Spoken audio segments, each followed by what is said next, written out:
بسم اللہ الرحمن الرحیم۔ ناظرین محترم، آج آپ کی خدمت میں سید رضی کے بارے میں عرض کرنا چاہتا ہوں، جن کا نام محمد بن حسین بن موسیٰ ہے۔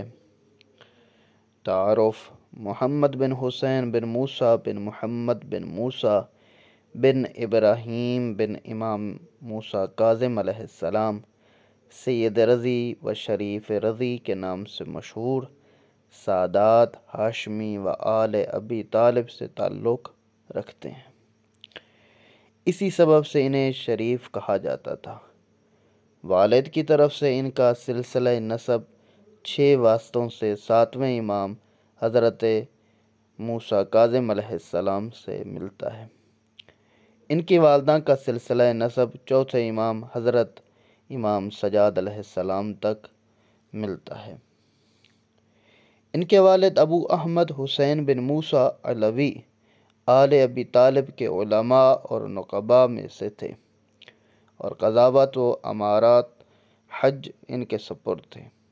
وہ عباسی خلفاء اور آل بویہ امراء کے نزدیک صاحب مرتبہ تھے۔ سید رضی کے فرزند ابو احمد عدنان، جو شریف مرتضیٰ ثانی کے نام سے معروف تھے، وہ اپنے جد کے لقب طاہر ذی المناقب سے ملقب تھے۔ ان کے چچا سید مرتضیٰ کے بعد بغداد میں آل ابی طالب کی نقابت ان کے سپرد ہوئی۔ علمی مقام و منزلت: سید رضی کو نابغہ دہر کہا گیا ہے۔ انہیں فقیہ، متکلم، مفسر اور شاعر کے طور پر متعارف کیا گیا ہے۔ انہوں نے بعض شیعہ و سنی علماء، جن میں شیخ مفید بھی شامل ہیں، کے سامنے زانوئے ادب طے کیا ہے۔ فخار بن معد موسوی سے ابن ابی الحدید معتزلی کے نقل کے مطابق شیخ مفید نے خواب دیکھا کہ حضرت زہرا سلام اللہ علیہا ان کے پاس تشریف لائی ہیں، جبکہ حسنین ان کے ہمراہ ہیں۔ آپ نے شیخ سے کہا کہ انہیں فقہ کی تعلیم دے۔ اس نقل کے مطابق شیخ مفید اگلی صبح اپنے محل درس میں بیٹھے ہوئے کہ فاطمہ بنت ناصر مسجد میں وارد ہوئیں۔ ان کے دونوں بیٹے سید رضی اور سید مرتضیٰ ان کے ساتھ تھے۔ انہوں نے شیخ سے کہا، میں اپنے ان دونوں بیٹوں کو آپ کے پاس لائی ہوں تاکہ آپ انہیں فقہ کی تعلیم دیں۔ نبوغ شعری: سید رضی شعر گوئی میں بھی مہارت رکھتے تھے۔ سید محسن امین عاملی کے بقول ان کی شعر گوئی نے دوسری چیزوں پر غلبہ حاصل کر لیا تھا۔ انہوں نے اپنا پہلا قصیدہ 10 سال کچھ زیادہ کی عمر میں کہا تھا۔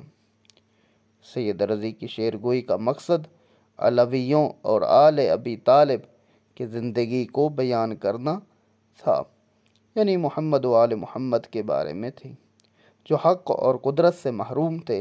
ان کے مرثیوں کا مجموعہ ہے جو انہوں نے اپنے زمانے کے بزرگوں، دوستوں، رشتہ داروں اور شہدائے کربلا کے بارے میں نظم کیے ہیں۔ سید رضی نے مقام فخر میں اپنی قدیم عزت و شرف کو یاد کیا ہے اور ان پر افتخار کیا ہے۔ نقابت: سید رضی کے زمانے میں خلافت بنی عباس کا دور حکومت تھا، جبکہ عراق پر آل بویہ حکمرانی کرتے تھے۔ سید رضی سیاست مداروں، حکمرانوں، بزرگان دین اور اہل قضاوت سے قریبی رابطہ رکھتے تھے۔ سن 367 ہجری میں بغداد پر عضد الدولہ کے تسلط کے بعد اس نے شیعہ سنی تنازعات کو کم کرنے کے لیے ابو احمد سید رضی کے والد اور چند دوسرے شیعہ بزرگان کو 369 ہجری میں حراست میں لے لیا اور انہیں قلعہ استخر یعنی فارس میں بھیج کر قید کر دیا۔ 379 ہجری میں حاکم وقت نے ابو احمد کو ان کے تمام مناصب واپس کر دیے، لیکن انہوں نے پیری کی وجہ سے سارے مناصب اپنے بیٹے سید رضی کے حوالے کر دیے۔ سید رضی 21 برس کی عمر میں بغداد میں علویوں کے نقیب بن گئے۔ علمی آثار، ان کے بہت ساری کتابیں ہیں، جن میں سے مشہور نہج البلاغہ ہے جو انہوں نے اسے جمع کیا۔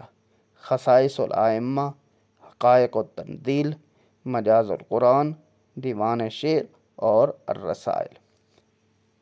وفات، عمر کی ابھی 47 منزلیں ہی طے کرنے پائے تھے کہ 406 ہجری میں نقیب موت نے ان کے دروازے پر دستک دی اور یہ وجود گرامی ہمیشہ کے لیے آنکھوں سے روپوش ہو گیا۔ ان کے بارے میں ایک شعر تھا: للہ عمرک من قصیر طاہر ولرب عمر طال بالادناس۔ تمہاری چھوٹی مگر پاک و پاکیزہ عمر کی خوبیوں کا کیا کہنا، اور بہت ساری عمریں تو گندگیوں کے ساتھ بڑھ جایا کرتی ہیں۔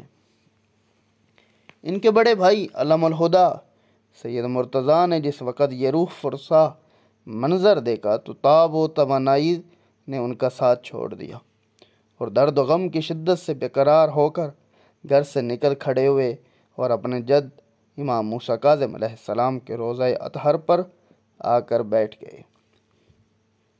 نماز جنازہ ابو غالب فخر الملک نے پڑھائی، جس میں تمام اعیان و اشراف اور علماء و قضات نے شرکت کی۔ اس کے بعد علم الہدیٰ کی خدمت میں حاضر ہوئے اور بڑی مشکلوں سے انہیں واپس لے جانے میں کامیاب ہوئے۔ ان کا مرثیہ ان کے قلبی تاثرات کا آئینہ دار ہے۔